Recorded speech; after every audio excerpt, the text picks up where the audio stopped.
Quero chamar você agora para o texto sagrado e eu quero ler na carta de Paulo aos Coríntios, a primeira delas, no capítulo 11.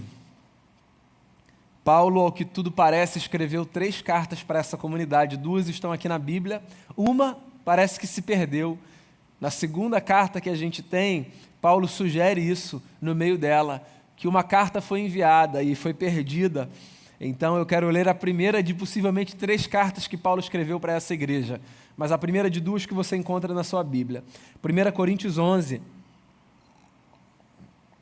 Já que hoje é dia de ceia, eu quero ler palavras do apóstolo sobre a ceia do Senhor, a partir do verso 17. Olha só. Assim, enquanto um fica com fome, o outro se embriaga. Será que vocês não têm casa onde comer e beber? Ou desprezam a igreja de Deus e humilham os que nada têm? Que lhes direi? Eu os elogiarei por isso? Certamente que não. Pois recebi do Senhor o que também lhes entreguei, que o Senhor Jesus, na noite em que foi traído, tomou o pão e, tendo dado graças, partiu e disse: Isto é o meu corpo, que é dado em favor de vocês. Façam isso em memória de mim. Da mesma forma, depois da ceia, ele tomou o cálice e disse: Este cálice é a nova aliança no meu sangue. Façam isso sempre que o beberem, em memória de mim. Porque sempre que comerem deste pão e beberem deste cálice, vocês anunciam a morte do Senhor até que ele venha. Portanto, todo aquele que comer o pão ou beber o cálice do Senhor indignamente será culpado de pecar contra o corpo e o sangue do Senhor. Examine-se cada um a si mesmo, e então coma do pão e beba do cálice. Pois quem come e bebe sem discernir o corpo do Senhor, come e bebe para sua própria condenação. Pois há isso entre vocês, muitos fracos e doentes, e vários já dormiram. Mas se nós tivéssemos o cuidado de examinar a nós mesmos, não receberíamos juízo. Quando, porém, somos julgados pelo Senhor, estamos sendo disciplinados para que não sejamos condenados com o mundo. Portanto, meus irmãos, quando vocês se reunirem para comer, esperem uns pelos outros. Se alguém estiver com fome, coma em casa, para que quando vocês se reunirem, isso não resulte em condenação. Quanto ao mais, quando eu for, lhes darei instruções. A dinâmica das cartas no Novo Testamento é muito interessante. As cartas, de alguma forma, revelam o DNA da igreja. Se você não está familiarizado com os textos dessa biblioteca, que é a Bíblia Sagrada, deixa eu explicar para você o que você encontra nessa segunda porção que a gente chama de Novo Testamento. Basicamente, você tem 4 livros que narram o Evangelho de Jesus, o ministério de Cristo, enquanto o nosso Senhor passou por essa terra. Mateus, Marcos, Lucas e João. A partir de Atos, você tem outros gêneros literários que, em síntese, narram a história da Igreja de Jesus.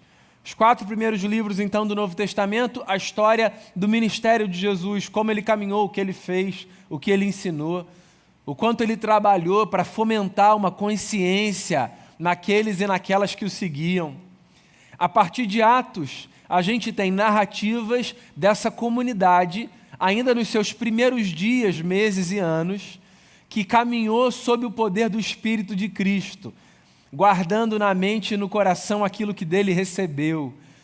Então, em Atos você tem, por exemplo, as viagens de alguns dos apóstolos. E, subsequentemente, você encontra livros que falam de cartas que esses apóstolos enviaram ou para comunidades ou para pessoas. As cartas são bacanas, porque elas revelam as necessidades, as peculiaridades, as virtudes e os defeitos das igrejas e das pessoas. Quando a gente olha para as cartas do Novo Testamento, então, a gente se depara com uma espécie de raio-x da comunidade primitiva.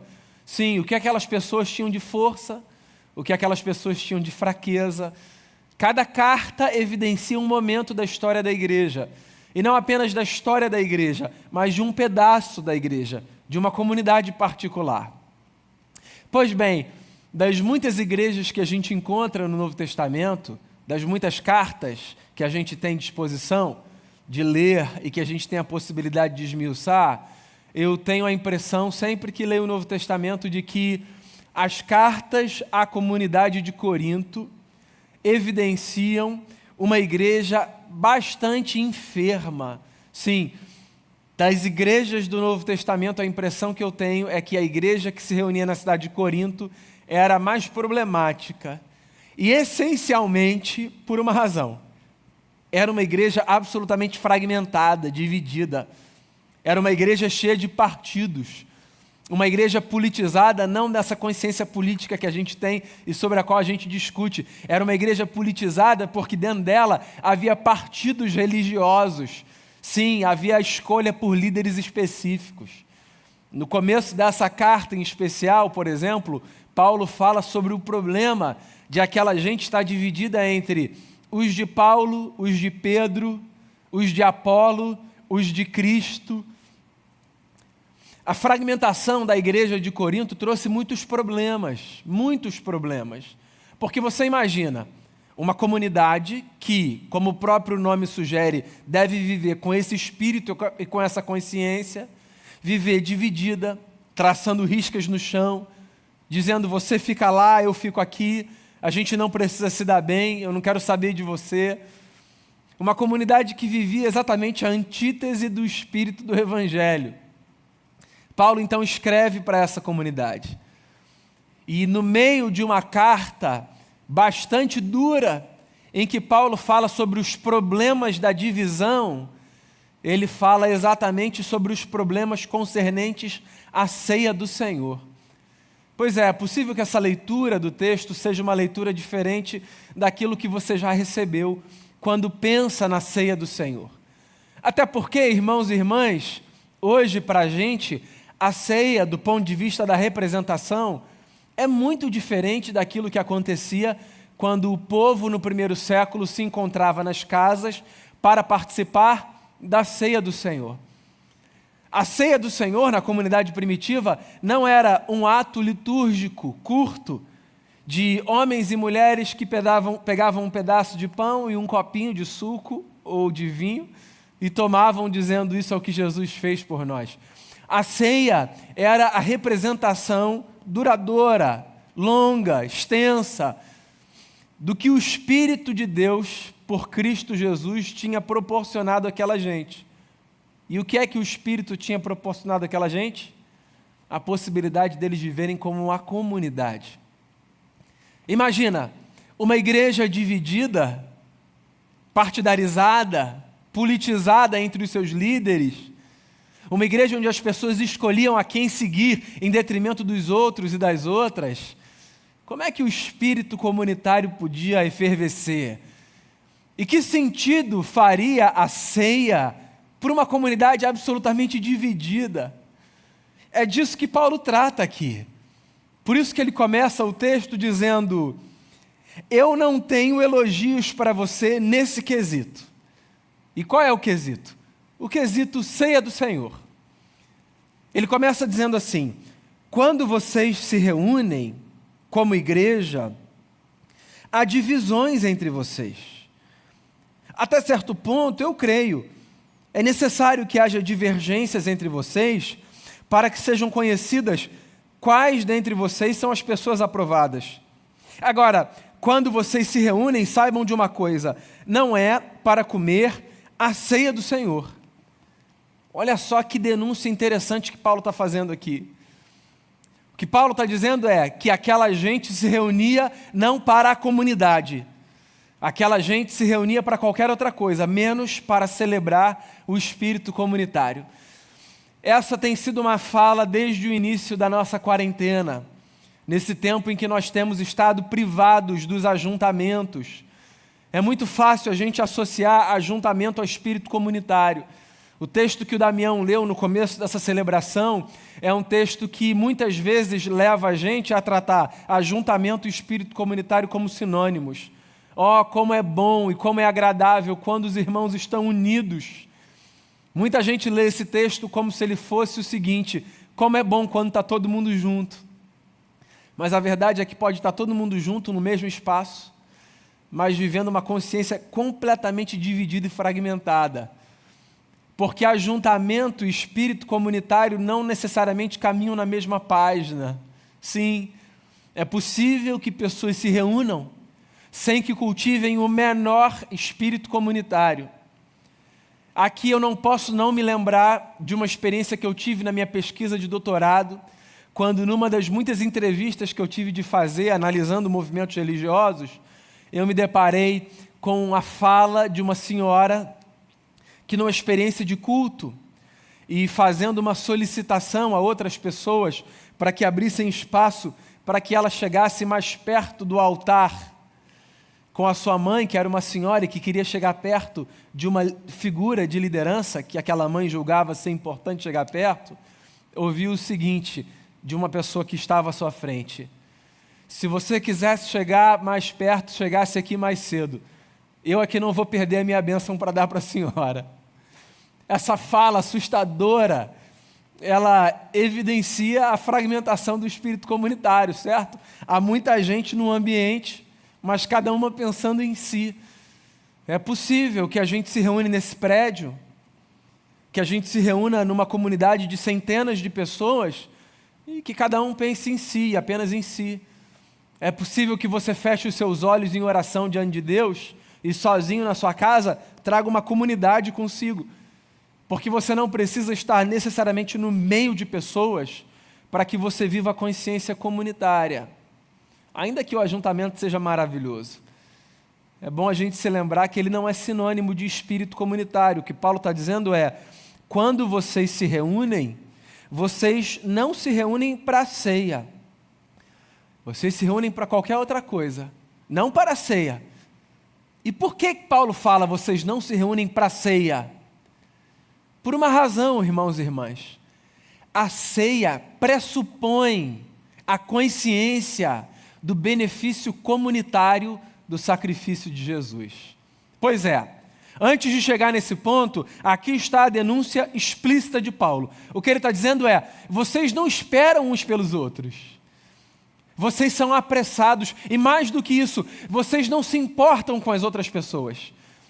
Vê se você consegue pegar as nuances do texto aqui. Por que a denúncia de Paulo ser uma denúncia tão importante? O que Paulo está dizendo nas entrelinhas, na verdade mais do que nas entrelinhas, porque aparece aqui no texto. O que ele está dizendo é o seguinte: vocês ricos chegam nas casas primeiro, nas casas onde a igreja se reúne. Vocês chegam, vocês comem, vocês não esperam pelos mais pobres que demoram mais para chegar, por N razões, e quando eles chegam, não há absolutamente nada para eles, porque a gula de vocês e a falta de consciência comunitária de vocês não permite que vocês percebam que outros que são mais necessitados e que deveriam ter, por essa razão, primazia à mesa, por conta das suas necessidades, quando chegam, não têm a possibilidade de desfrutar de absolutamente nada. Paulo está fazendo uma denúncia, mais do que dizer vocês são apressadinhos, porque comem primeiro, o que ele está dizendo é vocês são insensíveis. Eu não sei se você já parou para pensar nisso ao ler esse texto sobre a ceia. É muito mais do que um texto que estabelece a ordem da chegada à mesa dos elementos. É um texto que denuncia a falta de consciência e a falta de sensibilidade daqueles e daquelas que, porque entregaram a sua vida para Jesus, foram chamados agora para viver a partir de uma sensibilidade, de uma consciência que nos leva a perceber um espírito comunitário. É disso que Paulo está falando. O que Paulo está falando é, como é que você vive agora, tendo entendido o Evangelho de Jesus, sem perceber as necessidades das pessoas que te cercam? Como é que você vive agora, como é que você se aproxima da mesa sem essa consciência de que se o Pai é nosso, o pão também é nosso? Sim, o Pai é nosso, o pão é nosso. Essa é a oração do Pai Nosso que estás nos céus. Santificado seja o teu nome. Venha o teu reino, seja feita a tua vontade, assim na terra como no céu. O pão nosso de cada dia nos dá hoje. O que Paulo está dizendo é vocês que teriam a possibilidade de comer na casa de vocês, ou seja, vocês que nem precisam do ajuntamento para terem o pão na barriga, Vocês que poderiam chegar num espaço e dizer, eu estou legal, eu não preciso comer. Vocês não se importam. Vocês comem como se o mundo estivesse ali só para vocês. Vocês se portam diante da vida como se a vida só dissesse respeito às necessidades de vocês. Eu olho para esse texto e eu não consigo não me lembrar de um filme que eu assisti esse ano, acho que nesse período de quarentena, um filme da Netflix, chamado O Poço. Um filme bem angustiante, diga-se de passagem, que narra uma sociedade absolutamente estratificada e que, de alguma forma, oferece a mesma denúncia que Paulo oferece aqui nesse texto. Sem querer dar spoiler, o que acontece no Poço é o seguinte, é um edifício, e nesse edifício as pessoas estão alocadas por andares, e há muitos andares, e todos os dias passa nesse edifício uma espécie de elevador com uma bandeja cheia de comida e bebida. Quem está no alto do edifício pode se servir do que quiser, como quiser, pelo tempo em que o elevador estiver no seu andar. Essas pessoas todos os dias, no platô mais alto e nos poucos que logo vêm depois, podem se alimentar, garantir, guardar para si, como se não houvesse mais ninguém. Em contrapartida, quanto mais para baixo, nesse edifício, menos possibilidade de acesso à comida, porque não vai sobrando nada. Não que não haja para todo mundo, mas porque quem está em cima pega quanto quiser, para comer naquele momento. E aí, o filme denuncia esse sistema de mundo que faz com que os menos necessitados simplesmente não tenham acesso, porque quem poderia viver a partir da consciência de eu vou pegar o que me precisa, o que eu preciso, o que eu tenho necessidade, para que outros tenham a possibilidade de se alimentar, ignora a existência de outros e outras, acumula tudo para si e sem necessidade vive como se no mundo não houvesse mais ninguém. É a denúncia do filme. Depois você assiste, se você quiser. Muito angustiante, mas muito interessante. Mas se você não tem estômago para assistir o filme, leia o texto. Para mim, é mais problemático ainda. É mais aviltante ainda, porque o filme não faz nenhuma ligação espiritual do problema. Agora, o texto, em contrapartida, o texto fala que esse problema é um problema de consciência de fé. O que Paulo está falando é, vocês estão transformando a ser em qualquer outra coisa, porque vocês, comunidade de Corinto, estão ignorando o fato de que o que Cristo fez, Cristo não fez por você. O que Cristo fez, Cristo não fez por mim. O que Cristo fez, Ele fez por nós. É evidente, irmãos e irmãs, que existe uma dimensão individual e subjetiva na nossa experiência de fé. É evidente que eu posso dizer obrigado, Senhor, pelo que o Senhor fez por mim. Mas a verdade é que o Evangelho de Jesus se estrutura de uma forma que a minha consciência dos benefícios particulares e individuais, ela sempre precisa desembocar na minha vivência comunitária. Então não é apenas o meu pão que deve abençoar mais pessoas do que apenas aquelas que moram na minha casa. Os meus dons devem abençoar mais pessoas do que apenas a mim mesmo e os que vivem comigo. Os meus talentos. Eu disse isso aqui outro dia. Disse isso num Conheça Sua Bíblia, semana passada ou na outra. Ninguém tem todos os talentos e dons de que precisa para viver. Ninguém reúne em si todas as virtudes que são necessárias para a sua própria vida, de modo que ou nós nos abençoamos mutuamente, desenvolvendo a consciência de que nós somos uma comunidade, ou nós desfrutaremos de muito menos da vida do que poderíamos desfrutar. É disso que Paulo está falando. O que Paulo está dizendo é que o Evangelho necessariamente faz com que a gente desenvolva uma consciência comunitária dos benefícios da cruz. É por isso que ele está indignado com essa igreja, porque uma igreja dividida, É uma igreja que não consegue ter consciência de que o que Cristo fez por mim, por você, por ele, por ela, por quem a gente não conhece, por quem a gente não gosta, por quem a gente gosta muito. O que Cristo fez por todo mundo. E você sabe por que é importante eu me lembrar disso? Porque o meu coração não tem o mesmo ânimo, a mesma disposição, a mesma boa vontade com todo mundo.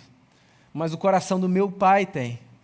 E ou eu aprendo a me movimentar de acordo com o coração do meu Pai, ou eu vou subverter o espírito do Evangelho por qualquer outra coisa que não seja o Evangelho. O que Paulo está dizendo é, para mim e para você hoje, num tempo absolutamente hedonista, num tempo absolutamente individualista, num tempo de narcisismo transformado em virtude, num tempo de pessoas pensando apenas em pessoas, num tempo de exaltação da singularidade, sabe? Seja você mesmo, não pense em mais ninguém. Sim, num tempo em que a gente valoriza excessivamente o espírito empreendedor, não nas suas virtudes, obviamente, mas nesse sentido de você não precisa fazer nada para ninguém, pense em você, lute por si só, construa o seu. Num tempo em que a gente exalta o protagonismo individual, é bom a gente se lembrar que ou nós pensamos coletivamente, ou nós sucumbiremos. Essa pandemia, inclusive, ela, como efeito colateral, queria eu que ela não existisse, mas como efeito colateral, essa pandemia, penso eu, de alguma forma, contribuiu para que em muitos de nós fosse desenvolvido um senso de comunidade mais sofisticado, mais refinado, certo? A possibilidade de nós nos abençoarmos mutuamente, de nós nos ajudarmos, de nós orarmos uns pelos outros, de nós nos importarmos com pessoas que antes nem conhecíamos. Nós oramos por amigos de amigos, nós abraçamos à distância famílias que nem são famílias da nossa relação, sim. Há muitas coisas ruins que aparecem num tempo como esse, mas também há muitas coisas boas que aparecem. Esse senso de comunidade, esse espírito solidário, isso tudo, amigos e amigas, é essencialmente evangélico, não porque é da nossa religião, mas porque é do espírito do Evangelho. E Paulo está falando disso. O que ele está falando é, eu não vou elogiar vocês, igreja de Corinto, porque vocês desprezam a igreja e humilham os que nada têm. Vocês comem apressadamente. Eu entrego a vocês, diz o apóstolo, o que eu recebi do Senhor. Na noite em que ele foi traído, ele tomou o pão, ele deu graças, ele partiu. E ele disse, isso é o meu corpo, que é dado em favor de vocês. Façam isso em memória de mim. Sim, o meu corpo eu parto por vocês, façam isso. Partilhem em memória de mim, façam isso por vocês. Esse é o espírito do Evangelho, o espírito da partilha. O apóstolo Paulo, Atos 20, pregando na cidade de Éfeso, no seu sermão de despedida, um sermão lindíssimo, lindíssimo. Paulo teve a ousadia de dizer assim, eu nunca deixei de anunciar a vocês todo o conselho de Deus. No meio dessa mensagem, ele cita uma fala de Jesus que a gente não encontra nos evangelhos. É muito curioso isso. Mas ele diz assim, como disse o nosso Senhor, mais bem-aventurado é dar do que receber. Jesus disse isso em algum lugar. E João deixa o nosso coração tranquilo em relação a essa suposta fala de Paulo, que não encontra registro nos textos dos evangelhos, porque João, no final do seu evangelho, diz assim, se tudo que Jesus disse e fez tivesse sido escrito, os livros não caberiam no mundo. Então, em algum momento, Jesus disse algo que os evangelhos não falam, mas que Paulo ouviu e nos comunicou. E a fala é linda. Existe mais felicidade em dar do que em receber. Você sabe disso, você já deve ter passado por essa experiência dezenas de vezes, centenas de vezes. Como é bom a gente poder abençoar, como é bom, das diversas formas possíveis, abençoar de formas grandes e abençoar de formas pequenas. Como é bom a gente fazer isso, como é bom você pegar e você se lembrar de alguém, porque mais do que aquilo que você dá, a lembrança que você traz, ela vai fundo no coração, sabe? Quando você diz assim para uma pessoa, lembrei de você. Quando você vai no mercado e quando você volta e você passa pela pessoa que cuida da portaria do seu condomínio, que limpa o prédio onde você mora, quando você diz assim, lembrei de você, toma aqui, e você traz um salgado, um pão de queijo, que não mudou em nada a conta final. Mais do que o valor do pão de queijo, a lembrança, ela vai fundo no coração. Quando alguém liga para você e diz assim, eu lembrei de você, estou passando aqui só para te dar um beijo, deixar uma mensagem. Esse também é o espírito da partilha, entende? Esse é o espírito da ceia também. Eu não estou apenas falando de recursos, de comida, eu estou falando de partilha do tempo, de partilha da atenção. Meus amigos, nós vivemos num mundo absolutamente carente de atenção. Você dizer para uma pessoa que você se lembrou dela, isso é do espírito do Evangelho. Você mandar um beijo para alguém, isso é do espírito do Evangelho. Parece que não tem nada a ver com fé, né? Pois esse é o espírito do Evangelho. Porque o que Paulo está dizendo é, vocês que estão chegando mais cedo nas casas, vocês estão vivendo como se os outros não existissem. Isso é uma afronta à cruz. Porque Jesus, quando partiu o seu corpo, partiu na cruz o seu corpo por todos nós. Como diz a canção do Asaf Borba, ele pensava em ti, ele pensava em mim, ele pensava em nós. Lembra disso? E aí vem então a fala que a gente tanto conhece do texto. Paulo diz assim, quando ele cita Jesus. Portanto, verso 27, todo aquele que comer o pão ou beber o cálice do Senhor indignamente, será culpado de pecar contra o corpo e o sangue do Senhor. Examine-se cada um a si mesmo, então coma do pão e beba do cálice, pois quem come e bebe sem discernir o corpo do Senhor, come e bebe para a sua própria condenação. Por isso há entre vocês muitos fracos e doentes, e vários já dormiram, ou seja, já morreram. Mas se nós tivéssemos o cuidado de examinar a nós mesmos, não receberíamos juízo. Quando, porém, somos julgados pelo Senhor, estamos sendo disciplinados para que não sejamos condenados com o mundo. Essa parte aqui é a parte meio filme de terror. Crente tem medo de muita coisa, você sabe disso, né? Crente tem um medo de juízo. Então, quantas vezes você já ouviu a pessoa falar assim, não posso tomar ceia hoje não? Parece que a pessoa está dizendo assim, se eu comer esse pão eu vou passar mal, com o pecado que eu estou carregando. Hoje eu não como, hoje não. Preciso me purificar. Primeiro que essa lógica, meu amigo, se a lógica é essa, você nunca vai comer esse pedaço de pão. Nunca. A ceia não se transforma num alimento intoxicado que você come se você tem um pecado. Não é disso que Paulo está falando. Primeiro que ele diz assim, examine-se e coma. Então não é, deixa eu ver se eu estou digno para eu poder comer. Porque se é, deixa eu ver se eu estou digno para eu poder comer, sim, eu estou revelando que eu não entendi nada do Espírito do Evangelho. Porque o Espírito do Evangelho é, Cristo Jesus veio ao mundo salvar pecadores dos quais eu sou o maior. A ceia é para os indignos. A ceia é para aqueles e aquelas que olham e dizem assim, obrigado Jesus por partir o corpo por nós, pecadores, dos quais eu sou o maior.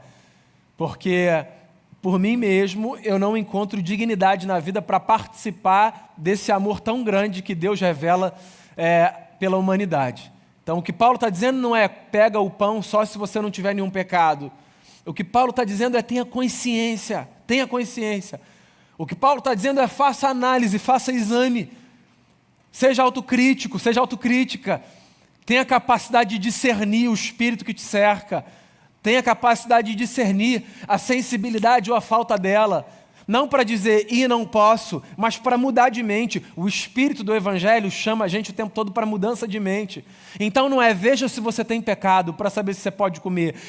Veja se você vive a partir de uma consciência equivocada e muda esse negócio. Porque se a mesa não lembrar você do que Cristo fez, nada vai lembrar. Se diante da mesa, que é a dramatização do sacrifício de Jesus, se diante do pão que se parte, que é a dramatização material do corpo que foi ferido, e se diante do cálice, que é a dramatização material do sangue que foi derramado, você não consegue perceber que Cristo salva pecadores, todos, eu, você, o que já chegou, o que não chegou, se a gente não consegue perceber isso diante da mesa, a gente não vai perceber nunca. Então o que Paulo está dizendo é: não se aproxime de uma experiência tão profunda, tão intensa quanto a experiência da mesa, sem ter consciência de que o sacrifício de Jesus é pela comunidade. O sacrifício de Jesus foi para dar à humanidade a possibilidade de viver como uma grande nova família. Jesus morreu na cruz para anunciar a uma humanidade fragmentada que nós podemos ser uma grande família, que nós podemos nos abençoar, que nós podemos nos chamar de irmãos e irmãs, que nós podemos nos amar, mesmo que isso não signifique gostar um do outro. Você entende? Depois a gente conversa sobre isso. Sim, para o Evangelho, amar não é uma evolução de gostar. Ame o inimigo, foi o que Jesus disse. Não tem a ver com fazer coraçãozinho. Tem a ver com cultivar uma consciência de que os meus gestos podem abençoar, inclusive, aqueles e aquelas com os quais eu não me relaciono. Sim, é disso que esse texto fala, de um Cristo que põe a mesa, por sinal, que outro elemento é tão representativo do ministério de Jesus quanto a mesa? Cristo põe a mesa para todos. Existe um lugar vago à mesa para você. A mesa de Jesus é para mim, é para você, e para ele, e para ela, e para aquele outro, e para aquela outra. Tem sempre uma cadeira vazia na mesa de Jesus. E é bom que a gente olhe para as cadeiras preenchidas e diga: ô fulano, você está aqui? Que bom. Agora, é bom que a gente olhe com atenção para a cadeira vazia, de quem não chegou, de quem não conseguiu ainda aparecer, de quem a gente gostaria que estivesse ali com a consciência da família. É bom que a gente olhe para a cadeira vazia, para que a cadeira vazia nos lembre que nós não somos um clube fechado, nós não somos um grupinho que já encerrou todas as suas vagas, e para que a cadeira vazia nos lembre que existe mais gente que pode ser beneficiada pelo Espírito e pela consciência do Evangelho, e para que a cadeira vazia nos faça lembrar que existe mais gente por quem a gente pode e deve orar, e para que a cadeira vazia nos lembre que Jesus é tão maravilhoso que Ele pensa inclusive em quem a gente não pensou. Esse texto é um texto que chama a gente para a mesa, e eu queria chamar você para a mesa. Eu queria chamar você para o pão. Eu queria chamar você para o cálice. Eu queria chamar você, a partir dessa leitura, desse texto, para uma nova consciência. Consciência de que nós somos uma família, onde as pessoas esperam umas pelas outras. Não para que a gente tenha certeza de que num culto, todo mundo pegou o pão e agora está todo mundo servido. Muito mais do que isso. Esperar pela outra pessoa significa ter a expectativa de que a outra pessoa chegue. E significa ter a consciência de que quando eu vou à mesa, tenha ela elementos comestíveis, tenha ela outros elementos. Quando eu vou à mesa, ou seja, quando eu me deparo com os benefícios do que Cristo traz para a humanidade, espirituais, materiais, emocionais, eu olho e eu digo assim: obrigado, Jesus, por esse banquete que o Senhor preparou para mim. Obrigado por esse banquete que o Senhor preparou para ele, para ela. Obrigado por esse banquete que o Senhor preparou para todo mundo. Existe lugar para todo mundo na mesa. Que a gente nunca transforme a ceia num ajuntamento vazio do espírito comunitário, mas que pelo contrário a gente agradeça, porque Ele pensava em mim, Ele pensava em você, Ele pensava em todos nós. Vamos aclamar a Jesus nosso Salvador, não há outro como Ele. Vamos cantar. Ore enquanto você ouve essa canção e depois nós participaremos juntos da mesa do Senhor.